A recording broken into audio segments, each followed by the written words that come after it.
Welcome to our fourth and final episode of Social September, our Social Essentials podcast series. If you haven't already, and you've been listening to the last 3 episodes, I would really love to just hear from you over on Instagram. What have your thoughts been so far? What have been your biggest takeaways? What have you been implementing? What shifts have you noticed? Let's just really have a conversation, because there's nothing I love more than hearing that you're actually implementing what I'm sharing with you. There's something really special about that to me, that to know that you're not just listening and thinking, oh, she's so lucky, it's so easy for her. Because no. We're all human. We all go through our own shit. We all continue to just show up despite insecurity, self-doubt, inner mean girl, like all the things. And I would love to hear what you've been noticing from your own implementation of what you've been learning through these previous episodes. And if you haven't listened to the previous episodes yet, here's your note, here's your hint, here's your cue, here's your invitation to go do that. You don't have to listen to them first before this one if you're really feeling this one, but I highly recommend listening to the others because they're really powerful. They're really potent. And my intention is that they can really shift a lot for you and help really stabilize your recurring income every single month in your business through what you're doing on your free organic social media platforms. So let's talk about repurposing across your favorite platforms today. So this has been one of our secrets in our sexual kung fu business to having a bit of omnipresence over the last 7 years. So I'll give you a little bit of a timeline. For the first year, my husband ran the YouTube and I ran our Instagram. And that was that. It was very simple. He did one, I did the other, boom, done. Period. A little bit in, and I don't remember exactly when this was, at some point we started a Facebook. And maybe we also had Facebook near the beginning. Maybe we started that towards the end of the first year or something. But we also had Facebook. So there was something we would repurpose across Instagram and Facebook. This was in like 2018, 2019, so it was a while ago. Facebook was different, Instagram was different. And at some point, we also added in Twitter, so we're also posting there. And then later on, we also started posting on TikTok. And over time, we really started to notice the places that we were actually getting clients happened to be the places that we actually wanted to be. We didn't really want to be on Twitter. We just figured we would give it a shot. So we tried it. We didn't really want to be on TikTok. We just figured we would give it a shot. So we tried it. We didn't really want to be on Facebook, but we were like, everyone else is, so I guess we need to be. And one of the most permission-giving things that I ever did in any of my businesses, because we had grown platforms on Facebook, on Twitter, on TikTok. They weren't as big as YouTube and Instagram, because that's where we preferred to be, but we still had audiences there. And the biggest permission-giving thing that I ever did was tell myself, you know what? We don't need to be on these other platforms. We don't need to be showing up there. We don't need to. We get to show up wherever we actually want to. We also added in podcasts in there somewhere. I don't remember the timeline. So what we started doing that felt like the biggest hack ever is YouTube is the main form of content that my husband enjoys creating. So that is the number one priority for our content creation. That is the number one, I'd say, live thing that is created, is YouTube long form content. From there, apparently I need to yawn today. From there, we have a couple of different ways that we've done this over the years, but we either have our video editor cut down chunks of that video that are under 90 seconds, and those get repurposed into Instagram stories and Instagram posts, reels. Down the road, once YouTube Shorts became a thing, we also repurposed those exact same videos there. So one YouTube video gets turned into usually at least 10, sometimes more, sometimes a little less, depends on the video, short form videos for YouTube Shorts and Instagram. And we completely got rid of TikTok, TikTok, Facebook, and Twitter. So we're no longer using those ones. Okay. So our YouTube channel is the main place that we repurpose everything. And so YouTube audio gets extracted and put onto a podcast for people who prefer to listen on a podcast. The YouTube video itself gets chunked into little pieces for Instagram and YouTube Shorts. And then the transcript from that YouTube video gets turned into a blog post, gets turned into, we're just barely reintroducing this now, gets turned into some Twitter posts, gets turned into short form emails promoting that week's YouTube video. So these are just a couple of little things that we get out of one platform that we actually want to be on. And I'm sharing this with you because, like I mentioned earlier, you need to know that you do not need to be on every platform in order to grow your business. What I really recommend in the beginning, or even in the middle, or any point when you're like, I'm overwhelmed and I don't want to do this anymore, is actually giving yourself less, taking things away rather than adding more. What I've found to work really, really well is having one short form platform, like Instagram, like TikTok, like Twitter, like Pinterest, and one long form platform, like YouTube, like podcasts, like Substack. So the short form platforms are where people discover you. That's where you're really building your audience. That's where people are finding out who you are. And we're not always trying to give people the biggest transformation there. We're just trying to make sure people are aware of us, that we have the solution to their problem, that we have the answer to their desires, that we can help them get to where they want to go. And then, in your long form platforms, you're going deeper. You're giving them a bigger transformation. You're giving them a deeper experience. You're entertaining them more, whatever it is. It's bigger. You're nurturing them more. You're building more trust. Because if their initial taste of you, if you were a cupcake, they were like, ooh, pretty colors. Let me have a taste. And they go over to your podcast. And they start eating the cupcake. And then they decide, oh, that's a really unique texture. This is sweeter than I thought it was going to be. Wow, the colors on the inside are different than they were on the outside. How did they do that? We're nurturing them. We're building more trust. We're not trying to trick them. We're not trying to manipulate them. We're just giving them a bit more. And at every stage, every step of all of this, we're inviting them into our email list. We're inviting them into our programs. We're inviting them to pay to work with us. We're inviting them into other things, but we're not shoving it down their throats. But when you are repurposing content across your favorite platforms, favorite is that key word there. You don't need to be omnipresent. You don't need to be creating specific posts for Instagram and specific posts for Twitter and specific posts for YouTube. And you don't need to be on every platform when you get really, really good at the ones that you like. So diving a bit more into that, getting clear on the platforms that are really going to be supportive for you. Let's think about two different things. One, your preferred lifestyle.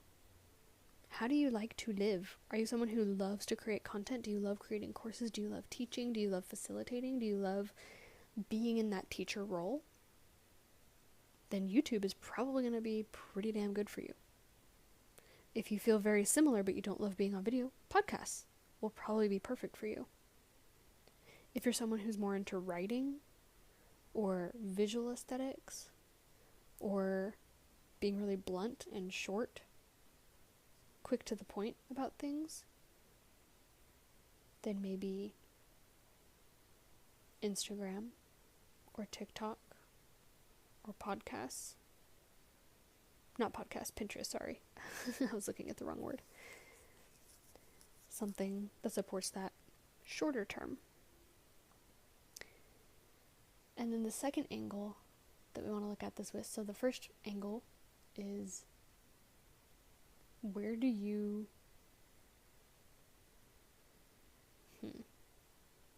I'm getting mixed up on what I shared and what I didn't already. There's 2 main points.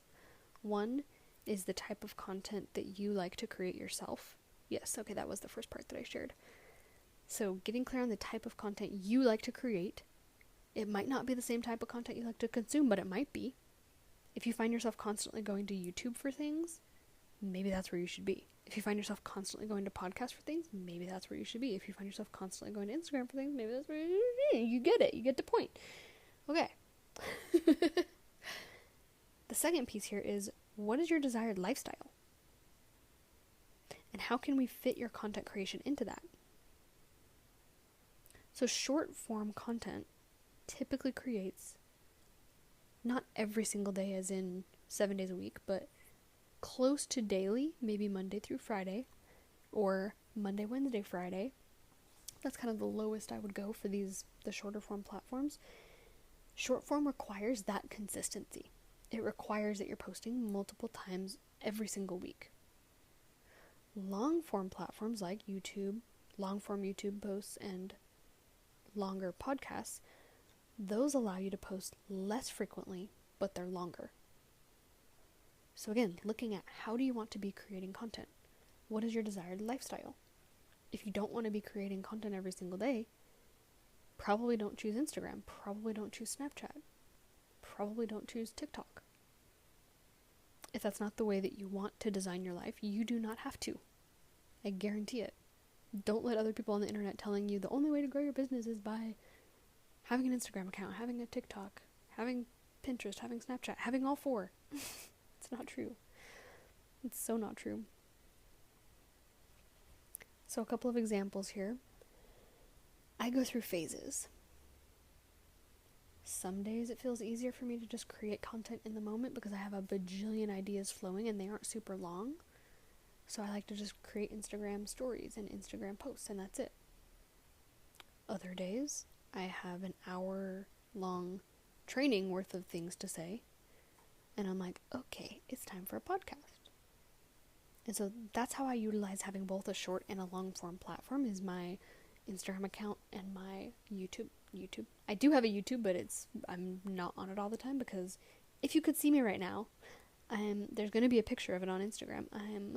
If you go back to August 26, 2024, I am lounging on my couch with some coconut water, and I'm still in my workout gear from this morning. My hair is a mess. I'm just chilling. It's not the most YouTube aesthetically pleasing thing, and if I was on video right now, I wouldn't be laying as chill and calm as I am. This is how I want to create content today. Usually I'm standing up walking around, but today this is what I wanted to do, because I've been very active today and I have a silks class in a little bit, so I'm like, let me just relax as I do this. So that's supporting my lifestyle. So usually around my ovulation, I'll create about 4 podcast episodes. And then that's all my podcast episodes for the next month. 1 a week. That's it. And then I can create, me or my team can create Instagram posts around each of those podcasts. We can create emails around each of these podcasts. What my husband does is once a week, another yawn. Once a week, he will create all of his content for both courses and YouTube in one day. And he does that every week. So he's just creating usually 1 or 2 YouTube videos in the week, and then 1 or 2 course videos in the week.